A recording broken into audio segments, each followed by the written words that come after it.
Hey, what's up? Welcome to the Off Air Podcast, episode 4. We got some new Meta glasses for Father's Day. Yeah, they look good. Yeah. They look good. I feel like I look like Mark Cuban or something. You don't. You wish you looked like Mark Cuban. Yeah, so. Mark Cuban looks like money. And Yeah. Elvis Costello? Yeah, maybe. Elvis Costello? Yeah, Elvis, yeah. Okay, I'll take that. Elvis Costello. Jodi Joseph is our special guest today. She's going to take us through her journey with 2 very rare types of breast cancer. So we hope that's inspiring for any guys watching, especially women, and imploring that you get checked as soon as possible. I know you're turning 40, Marjo. Well, I turned 40. Oh, you are yes, 40. I am 40. Yeah, so it's getting to that point. But yeah, definitely a great conversation about your cancer journey, and now you've kind of got a new lease on life. The world is your oyster now. Taking it by storm, baby. Love it. I'm here after all. You are. This episode of the Off Air Podcast with Slater and Marjo is being brought to you by Clayson Creative. Ryan and everyone at Clayson is the reason why this looks so good. Absolutely. The production, the set design, all that stuff was all Ryan at Clayson Creative. So if you're looking for some, do we say AV? Is that a thing? Well, if you're looking for some audio or visual effects, Clayson Creative is definitely your go-to. Your video production company, right, and your audio visual needs, ClaysonCreative.com. Jodi Joseph. Slater. What's up? It's been too long, my friend. Yeah. It has been a minute. I was in hiding. You were, right. We you don't were in blame you. hiding. I went underground. For a good reason, though. Not a good reason, really. Yeah. But what felt like a necessary reason to me. Yeah. You were diagnosed with breast cancer a couple of years ago. On just January 2nd of 2023. Wild. Harsh reality. Yeah. How did you find it? A mammogram. I had a mammogram scheduled for my birthday, December 19th. I was so sick. It was probably COVID. I didn't test. But which is to say I was that sick. So I didn't do the mammogram that day. I was here in the Berkshires, but also living in Arkansas, because why not? But I was home for the holidays, had mammogram scheduled, had to put it off. They lovingly fit me in before I had to leave the area again. And so I ended up having the mammogram on December 29th. And on January 2nd, I got an email from my then primary care physician who saw the report come through, and he, I believe, tried to soften the blow from having me just read the report. So he emailed me and said, "I'm so sorry to tell you you have cancer." He was on a ski vacation. Via email? Is that not kind of messed up? Are we It felt weird. yeah. I'll say. I didn't even know they did that. Yeah, no, well, me either. Yeah. But there you go. Yeah. Yeah. It just said cancer. It didn't say like the type, or how did it say like I need you to come back in and we'll tell you the rest, or No, he just wanted me to hear it before to hear it from him, I guess, or read it from him before I read it on the sort of generic report from in the hospital portal. yeah. How old were you? So that's how I got the news. Trying to do that math. I guess I was 47. Yeah, I just turned 47. well, one, you look amazing, by the way. Oh, well, So wait, you're 49 now? walk in your shadow. Stop. Yeah, 49. Damn, girl. Yeah, you look exactly like the last time I saw you before the diagnosis. Yeah, you When look we great. were 23 or 20. Yes. Yeah. Yeah. Yep. So yeah, you look super healthy.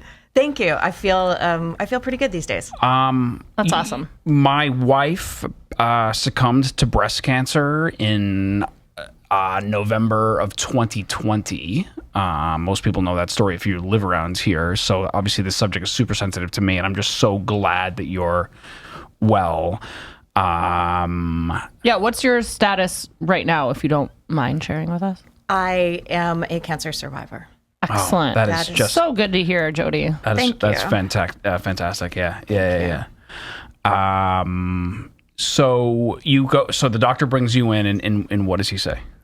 So I immediately went back to our local hospital for more imaging, and it was just like a battery of. I had 7 biopsies in like a week. Yeah.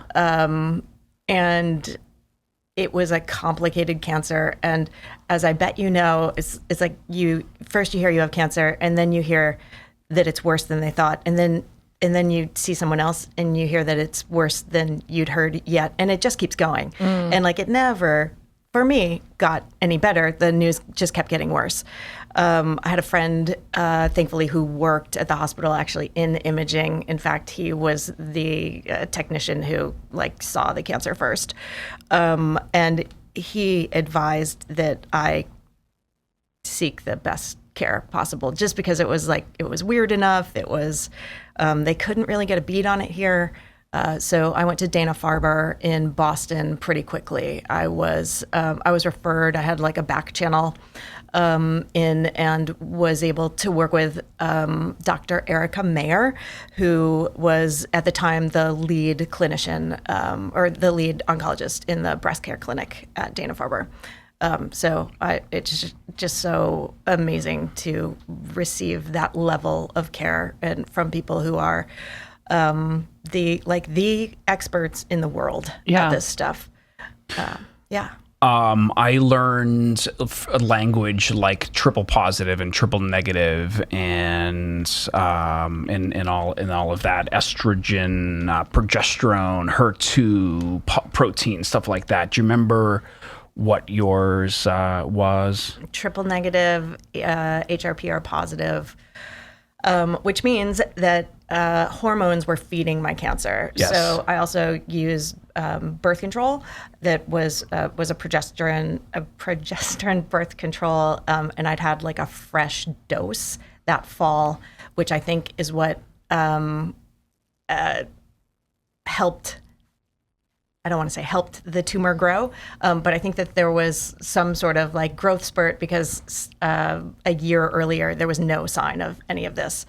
So a little fresh hormones, a lot for the cancer to feed on, and I had a cancer. The cancer that I had is called lobular, so it's in a more common cancer is ductal, which is in the milk ducts. This is in the lobules, and it doesn't form. It forms a tumor not in a mass like you kind of think of a tumor, but in strands. So it's like sort of long and lean, as described to me. I don't know anything, so it's a cancer that frequently evades imaging because it's not like what they're usually looking for, and because it has this like sneaky way of forming that it doesn't look like a typical cancer. It accounts for, I believe, at least at the time 2 years ago, it was like 12% of breast cancers, ductal being about 80, and then I forget what the third rarest form is.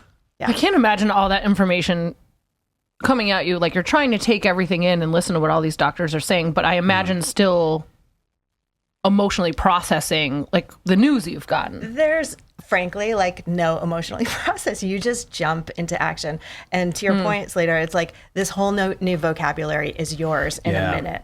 And you just, you can't sleep at night anyway, so you're looking up all these new words that you're hearing. I'd never had anyone close to me be sick in this, like in a major way like this before. So even just, it's kind of silly to say, but like the process of being that sick was so unfamiliar to me. What you would need, how you'd prepare, what was coming down the pike.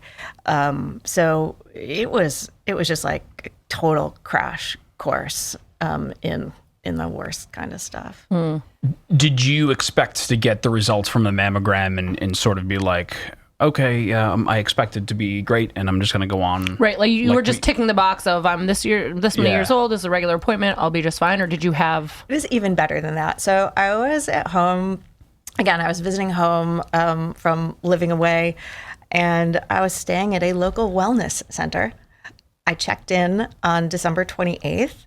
So this was like the latter half of my stay. I had a week at this like very special, elegant place. And so I checked in on the 28th and then got this mammogram, and I left out the part where I got like the initial mammogram led to 4 biopsies all in one day. So then I couldn't go in the water. I couldn't like lift my arms. I couldn't do the yoga or archery or that I'd signed up for, or use the pool or get in the hot tub or get a massage. So I got like 2 manicures and a pedicure that week while waiting for my results. So I checked. So the joke in my family is like, you go to the wellness center to get cancer. Yeah. Which is the long version of saying that, no, I had no idea this was coming, which I think is what happens. Yeah, totally. No family history. 1 in 8 women get breast cancer. It's crazy. That's crazy. 1 in 8 American women. Yes. Okay. Important asterisk to me. Meaning the rate is higher outside the U.S.? Yeah. No, I believe the rate is much lower outside the U.S. So You could fact check me, environmental factors, like what do we think is making the rate higher in the U.S.? I imagine it's food and, food that's pumped with hormones, and hormones we volunteer to give ourselves. Like birth control. Did you say the breast cancer was driven by the birth control that you were on? I don't, because I'd had, a regular schedule of mammograms and they'd never found anything before. I imagine that this fresh dose of hormones sort of must have kicked something off. But that's, that's just my theory. The U.S. does have one of the highest breast cancer incidents in the world. 13% of women expected to be diagnosed with breast cancer in their lifetime. I almost feel like it's higher than that because just the amount of women I've known who've been affected by it. And now that I've had it, I hear about it so much more. You become someone's like first or second or third or fourth phone call because I had those people that I called, and now like I'm part of that club. Yeah. Did you say why me? No, I didn't. I said 1 in 8. I have 3 sisters and 6 nieces, so I thought, okay, I can take this one. If it means the other, yeah, that's more.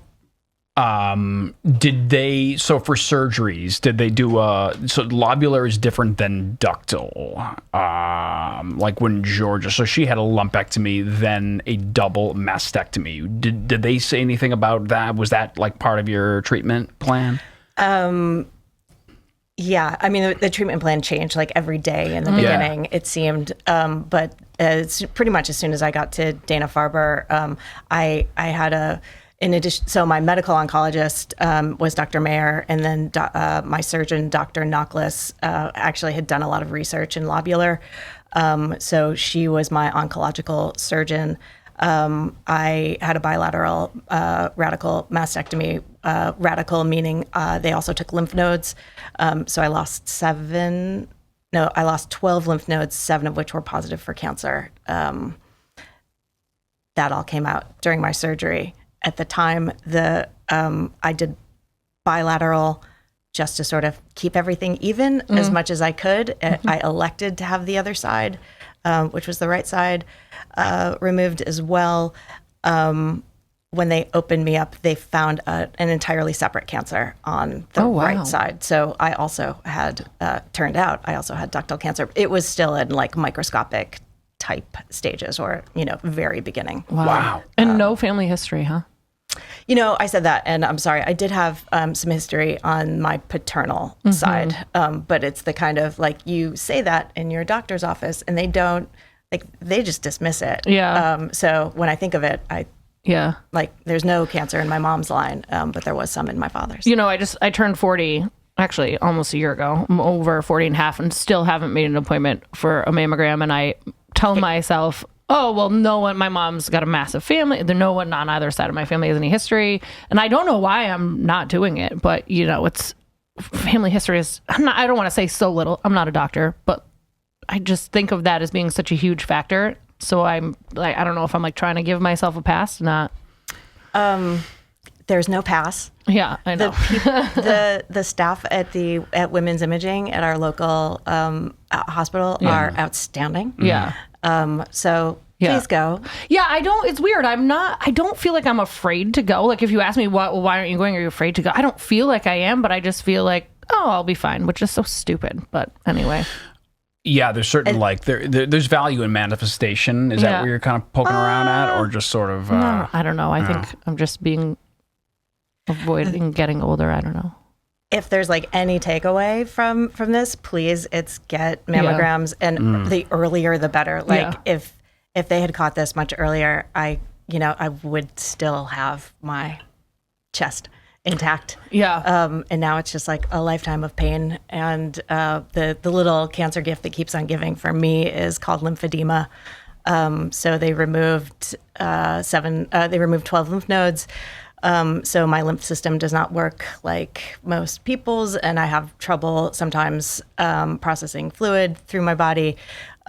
Anything can like set that off. Vacuuming, the weather, clothes that I wear. I mean, this is silly, but like wave it. Like I went to I was protesting this weekend for the No Kings protest, and I was holding my protest sign with my left hand, and like I was like, oh, yeah, there's the fluid. Okay, can't do that anymore. Constant reminder. Yeah. So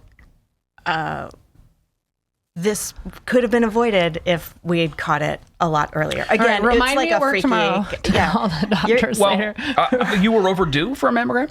No, I was like 2 or 3 months probably overdue. So, but you sort of said like if I just caught this earlier, I mean you were on schedule for a mammogram. Yes. It wasn't that I wasn't getting mammograms. It's just like I had this evasive cancer, and. But had it been found right off the bat, would have been different. Yeah, and for someone who has ductal cancer, which again is like the predominant breast cancer, that's a lot easier to see. But it's similar results. So, lobular is not necessarily worse than ductal. It's just harder to diagnose. So, and please God, let's. Yeah, no. This is not your fate. Yeah. But I understand. But the earlier, the better, because there are just so many more options, like a lumpectomy. Slater just got his first colonoscopy this year. So my dad died of prostate cancer at 64 years of age. while Georgia was going through chemo and stuff. So and they were very you are the most resilient. Can I swear? Sure you can. Motherfucker. Like, holy cow. Slater. Yeah, it was a lot. There was some rough years. It was some rough years, too much. Yeah. But, I'm here and the kids are well and yeah. But, so. And not to make it like super heavy, but Georgia would be so proud of where you're at now. You know what I mean? And I quit drinking alcohol. I gotta get that in. Yeah, well, that's something that she wanted you to do. She wanted you to be happy and healthy and be the best dad you could for the kids, and that was a hindrance. I had a big drinking habit, so that to cope. Understandably. Yeah. I loved. Well, you were drinking pretty heavy before. Yeah. This wasn't. But anyway, so I got my first colonoscopy because my father had there's history of cancer in that area, and then I had PSA numbers checked for prostate and stuff. So, but all good. Yeah. Yeah, luckily I didn't. He actually loved it. He wants to go back again. I know who your doctor was. Yeah, I had. Well, I'll take propofol. He's like the propofol. That's what he said. He said the propofol is amazing, Marjo. I'm a sucker for ASMR, so I had this doctor who was this Haitian doctor, and he spoke so softly, and he's like, "Listen, I'm just going to sort of count backwards, and you will get Slater was in heaven. You will feel the medicine." And I was like, "Oh my God." you can talk to me all day if you want, and then you slip an anesthetic in me, a general anesthetic, and I'm out like a light, and then I'm telling Jackie how much I love her, and it's usually how she's it like, goes. "How come that doesn't happen when you're not on propofol?" I said, "I'm Irish. I don't know what I'm saying." I don't express my feelings. What are you talking about? She just got me these Meta glasses for Father's Day. Are you recording? They wrong? No. Oh. In fact, yeah. Wait, you're just wearing them for fun? I put them on as a goof. Yeah. Oh, okay. You wear them well. You're like. Yeah, you were saying that you thought they looked stupid. I think I look kind of nerdy, yeah. But is that the glasses or the? It's probably my mustache. That's new. That's like you're brand Ted new. Lasso. That's new since please. Yeah. Let's not insult Ted Lasso. I love you, but you are not Ted Lasso or Jason Sudeikis. Yeah. Anyway, do you feel like you have? And this is a super broad cliche question. You don't want to talk more about the meta glasses? No, we'll talk about this plenty. Do you have a different perspective on life? Did it change your life? Was it a? Yeah, like no time to waste. Yeah. I mean, you're pretty. And yet, like, it takes a long time to crawl out of this thing, this hole that I sort of crawled into. You really now. do look great, though. Yeah. Can I come every day? Yes, like, please. This is. Don't tell my therapist that this is better therapy than therapy, but damn. Are you spiritual? I am not spiritual, I think. Are you atheist? Are you an atheist? No, I'm just like I'm a cosmos kind of kid. Like, Meaning? Boy, I don't know. I don't think about these questions that much. That's what we're here for. Yeah, thank you. I don't know. I feel like things are written in the stars to some degree. I think that's what I mean. Like, Well, that's kind of spirituality in some way. Like, if there's just a destiny of your life has a predetermined course as to what's going to happen, that kind of thing, or I believe in goodness, really. Just like being as good as you can. Totally. Doing good work and, yeah, just. Did you pray? No. really? Were you raised? Were you raised religious or no? Because you saw no point in it. No. I don't think it occurred to me, frankly. Yeah.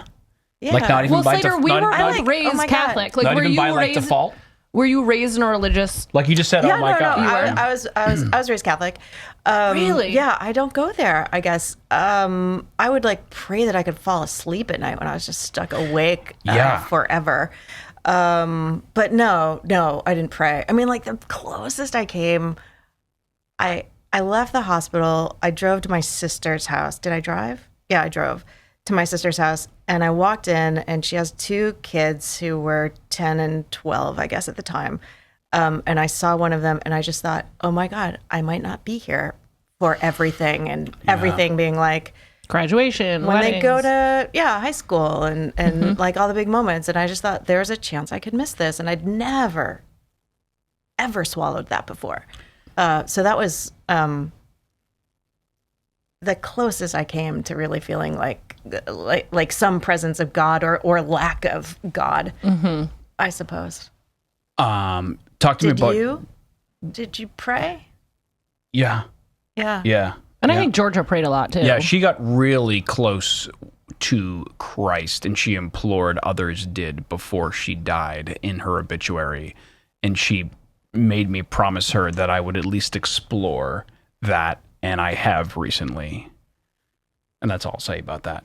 But yeah, she felt really a connection to God and Christ, and she was raised like her dad's a born again Christian. He's a fundamental Christian. I think it gave. kind of. I'm so glad she had that. Can be annoying. I really think it gave her, and not that Georgia and I were super close by any means, but via Slater, I think that gave her some peace towards the end, or some faith that she was going to be going to a place where everything was going to be okay, and that her family was going to be okay, and which is hard. Her father implored alternative treatment like apricot pits and stuff like that. I don't know about apricot pits. What's that treatment? Well, it's not like it's not like it's alternative stuff, Yeah. It's, I mean, there's a in apricot pits there's like a cyanide that supposedly kills cancer cells, but Whoa. I mean, That's news to me. You must have Googled something, right? I don't know if I want to tell you Yes. what Google says. But not apricot pits.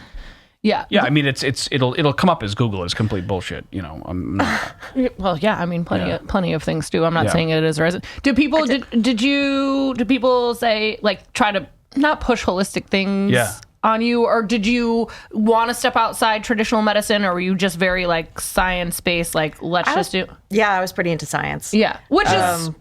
I get that, but I think I know some people who have gone through treatment who entered that way and then were like, well, what else can we do on top of this? Whether or not it be acupuncture or, ancient medicine. Like, did any of that even enter your...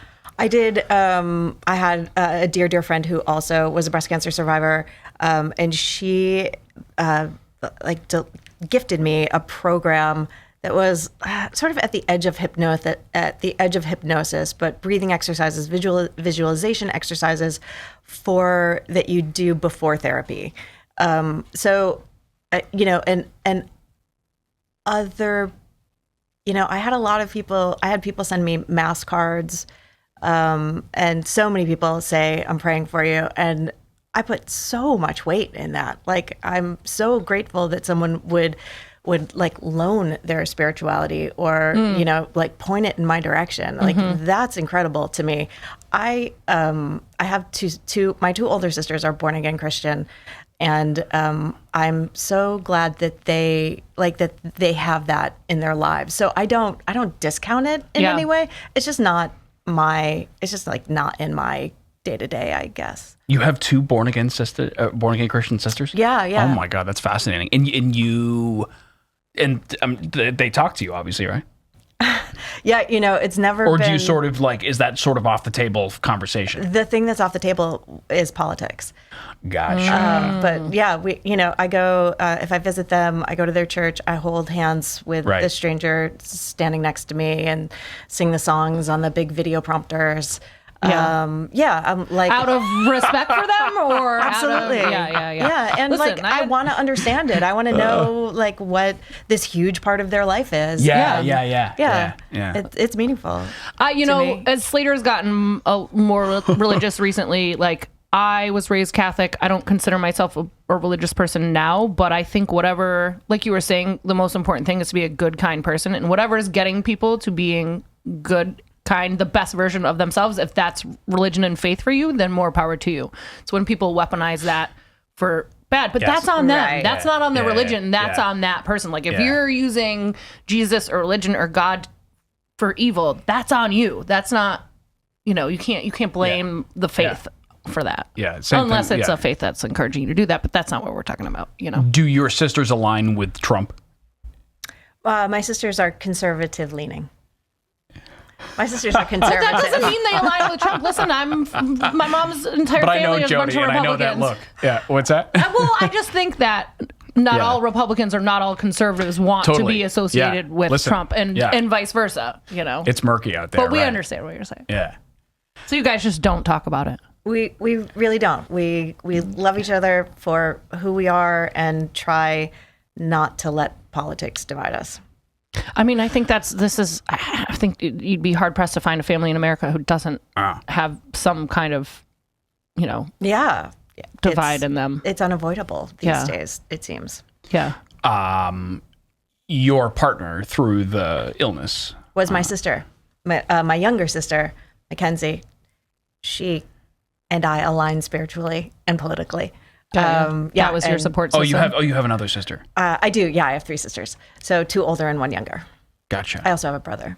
Don't want him to be left out. I didn't realize your family was that big. I didn't realize your family was that big. I knew you had a couple of sisters, but it's a lovely blend. It's like what's the blendiest frozen drink that we get at the DQ or something? It's like that. Oh, I was going alcoholic drink. I was going to say a pina colada or something. Miami Vice, maybe. It's a pina colada family. Yes, indeed. Slater's got a pina colada family too. Maybe more of a frap family, but I love mocha fraps. Your diet.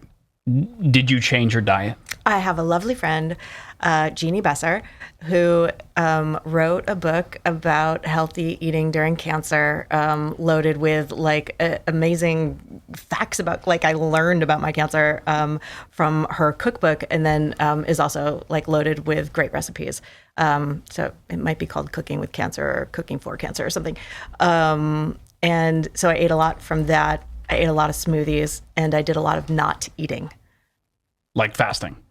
No, my body just was so disinterested in food. Yeah. And you couldn't it's not that I couldn't keep things down. I just didn't want to go through eating them.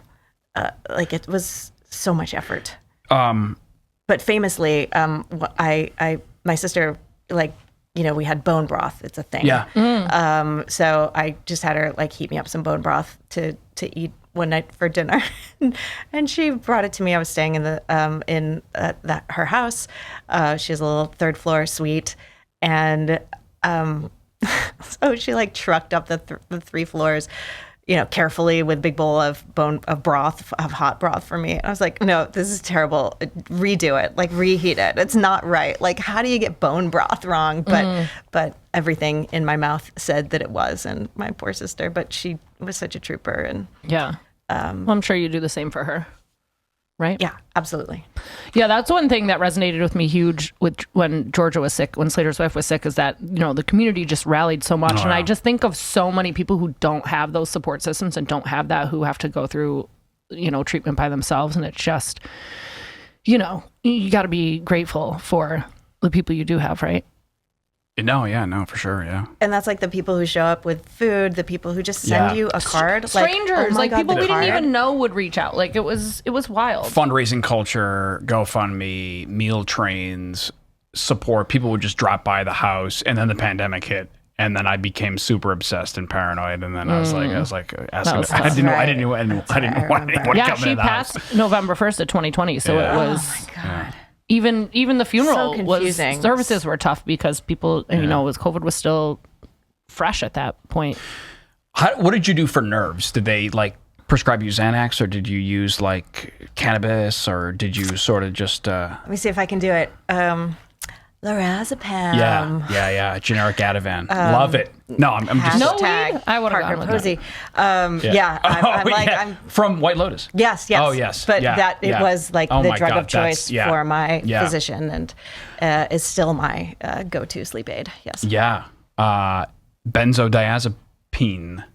They were. All the benzos. Yes, all the benzos. Do you have an addictive personality? Are you worried about getting or do you not give a shit? No, actually. That's great. Not really. Great. Not really. Yeah. Not for stuff like that. Yeah. I can get clean pretty quick. Great. Sugar, on the other hand, lousy. Everybody's got their vices, right? Okay, right. When I quit alcohol, I craved sugar, and ice cream every night. And then I stopped, and then I went back, and now I never ever put sugar in my coffee. And now, since Marjo was drinking the brown sugar shaken espressos, don't blame it on me. I used to steal sips, not of hers, but of Jackie's, and now I have one in the morning. I can't believe it. It looks like. And you're still having ice cream at night, by the way. That's right. Which is fine. Listen, I mean, if I'm going to have an espresso martini, why can't you have a bowl of ice cream, right? That's right.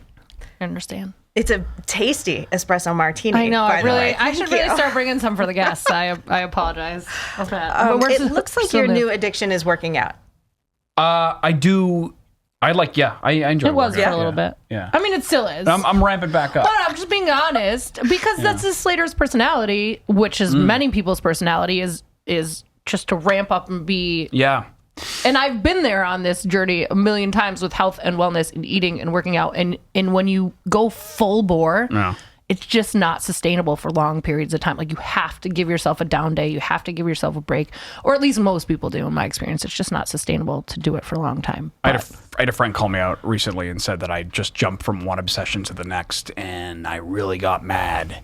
And I was like, why am I getting mad? I'm like, is there truth there? And then I was like, oh, shit, there's a little truth there. Usually that's, listen. But are they harmful obsessions?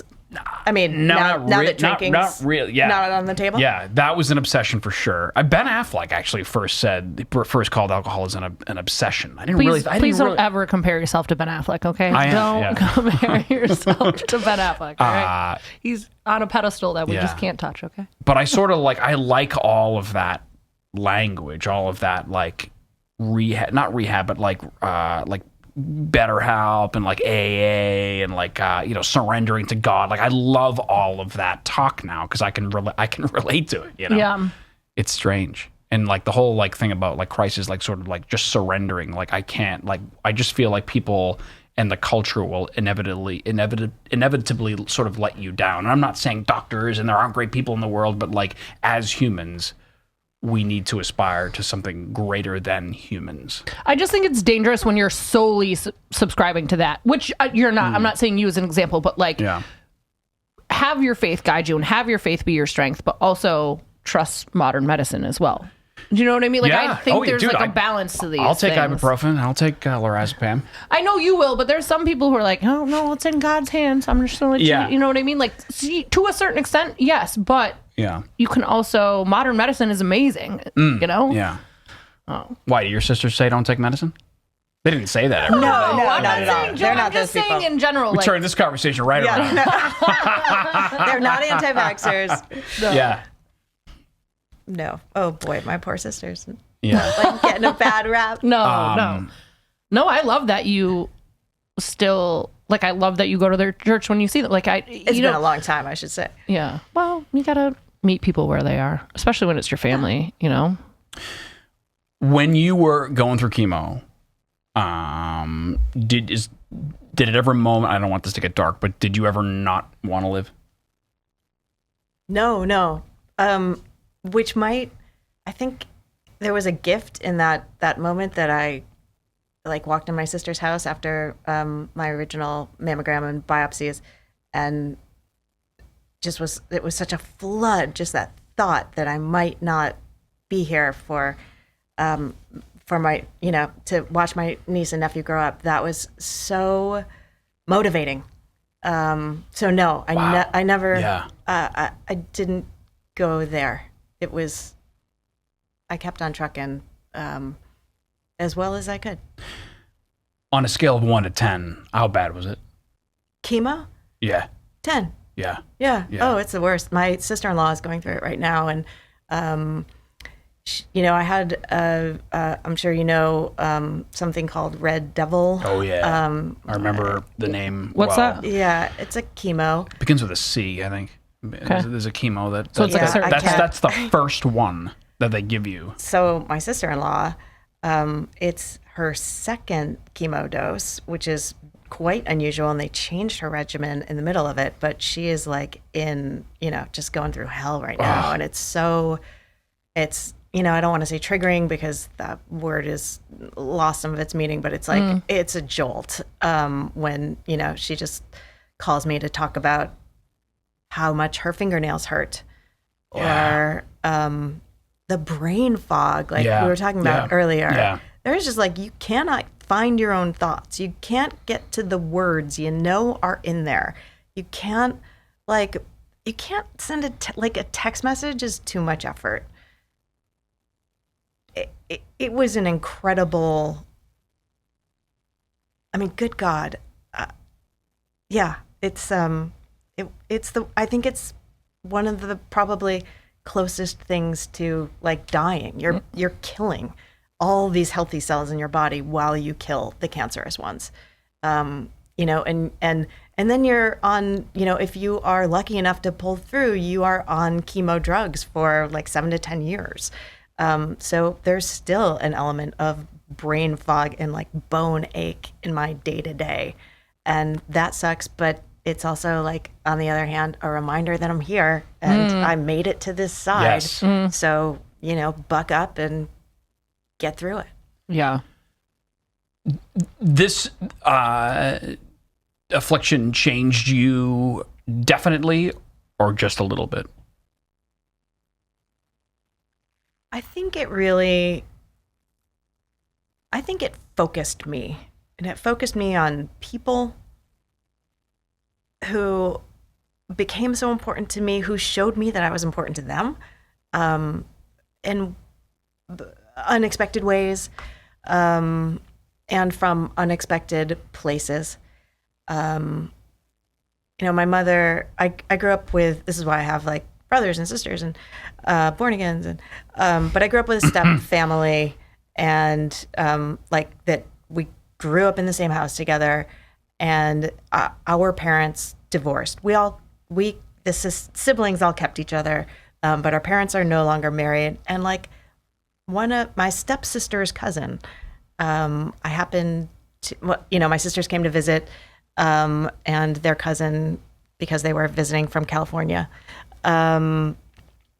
so their cousin came to see them and to see me, and like kept in such close touch, and constant messages from that guy, and just like, and I hadn't seen him in 10 or 15 years, and all of a sudden, like, there was no one else checking up on me as regularly.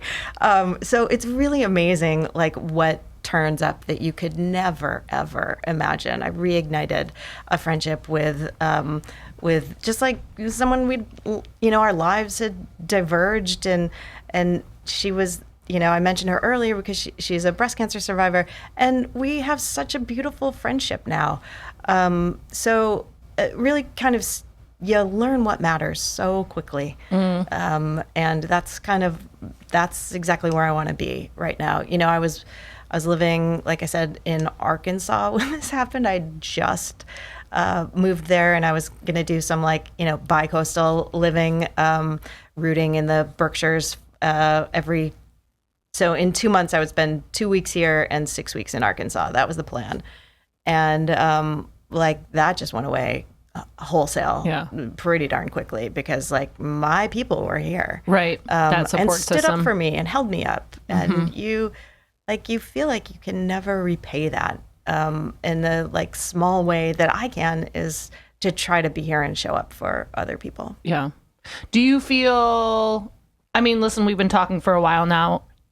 Do you feel like cancer kind of defines you or overshadows your personality now? Because I don't know, sometimes when I think people think of Georgia, they are like, oh, Georgia, breast cancer. When she was a musician, she was a mom, she was so much more than that. When she was a runner. Right. Yeah. When I would if I described you, I'd be like, she loves art, she loves culture, she loves travel, all these other things. But I feel like sometimes that cancer diagnosis kind of, for lack of a better word, trumps all of that or becomes, did you feel that way? Do you still feel that way? Or is it? I don't feel that way. It's funny that we've spent all this time talking about it. Right. I don't talk about it that much at all. Yeah. And I certainly don't feel like it defined me, but it definitely is a major shift in my life. Yeah. And, a whole new knowledge base. And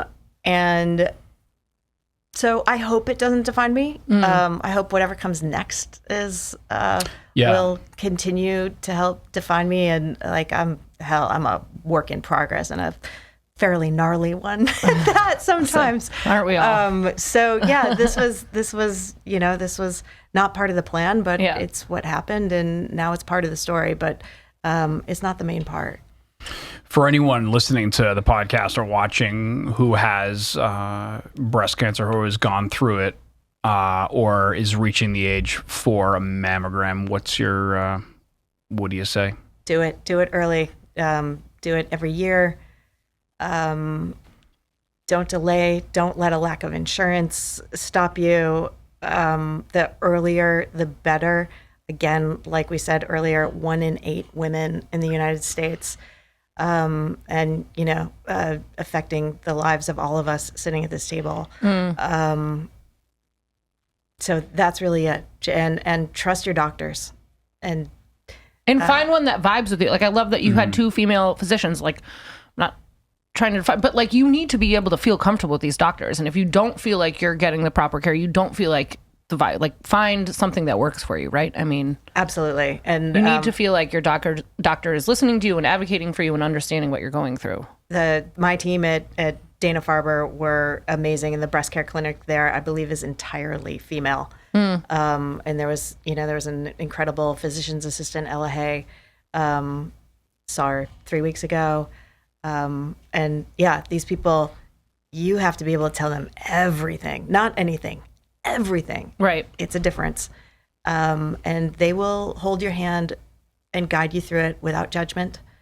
And they are as invested in making sure you come out on the other side as they absolutely can be.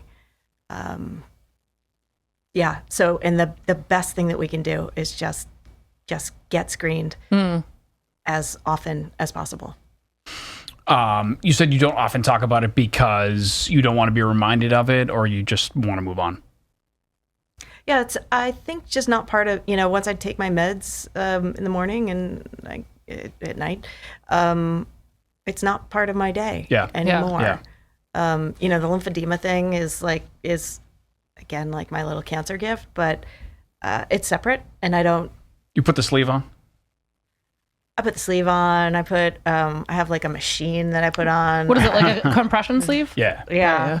And then I have a vest that I wear that simulates lymphatic manual drainage massage. I think those are all the right words. Yeah. Maybe in the wrong order. And then I have a lymph therapist that I go to. And like, I'm doing great compared to, like I walk into that waiting room and it's a shock. But I'm doing really well at managing it. And like, as soon as I'm holding up a sign and notice like the faint feel of liquid that can't escape, I pretty quickly like shift gears, start a little self massage, and I can work it up pretty quickly. Yeah, like what's that? This Isn't it gross? this is a thanks for bringing that up. It's a Roll the camera. it's a callus. Wow. Is that from lifting? No, he wishes it was from. Sorry. What do you want to do with the rest of your life? Oh, let's buy a radio station. It's a dying art. FM radio is a dying art, Jodi. No, FM has its radio has it. The medium of radio has its radio. place. Yeah, we love it. Yeah, That's how we know you.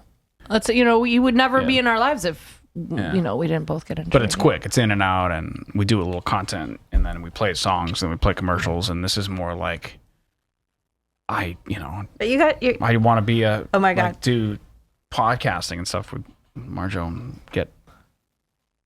Just better at this craft. Awesome. And so if my questions love suck, just let me know. Hoping I'll look for all the ways to support this. Yeah.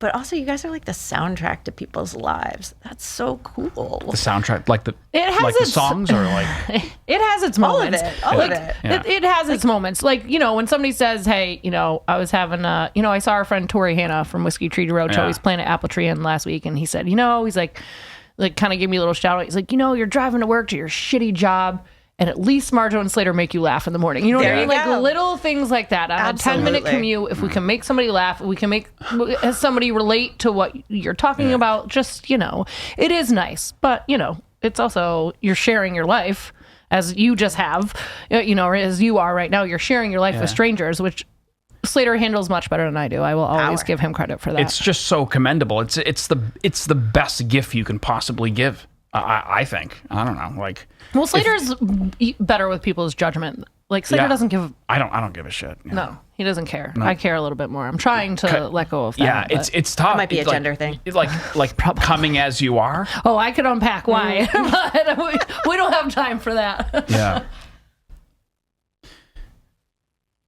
It's a gender thing.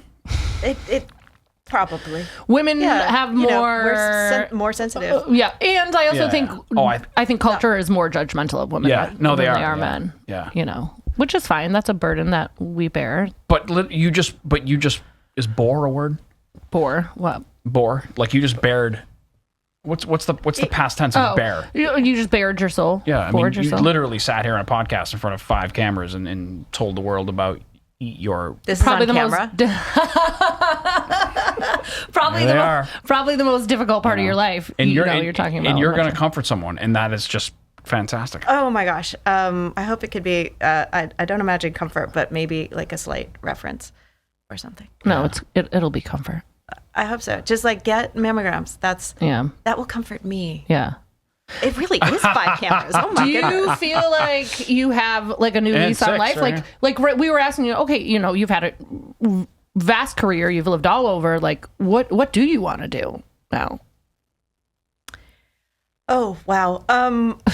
I wish I had a great answer for that. But I kind of love that you don't. Like if we, if I'm the callback, we'll do it on episode 2B. I love that. I just want to see those kids grow up and have great lives and like be there for whatever they need. Yeah.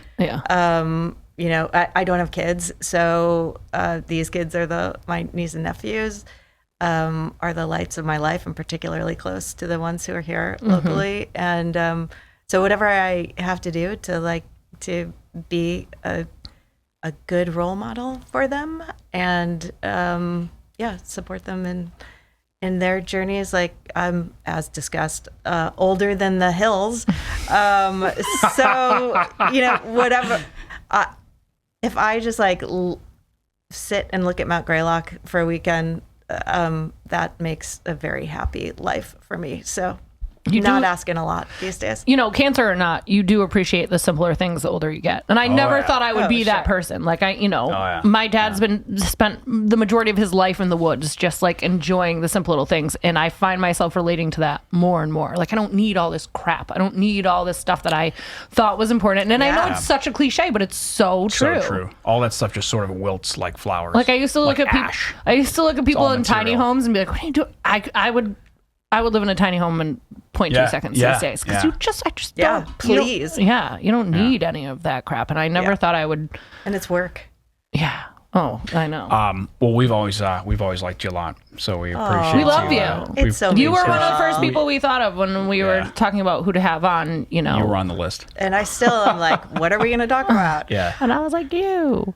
I mean, I feel like there's so much more. I was hoping you'd talk about your journey because we haven't talked about it. Yeah. Exactly. So. And I just remember you when I first found out that you were sick and we talked a little bit. You're like, I just have been thinking of Slater so much and just relating to, what he and his family went through. And it's not just him. That's literally the story of so many people locally across the world, I couldn't think of a worse person for it to happen to.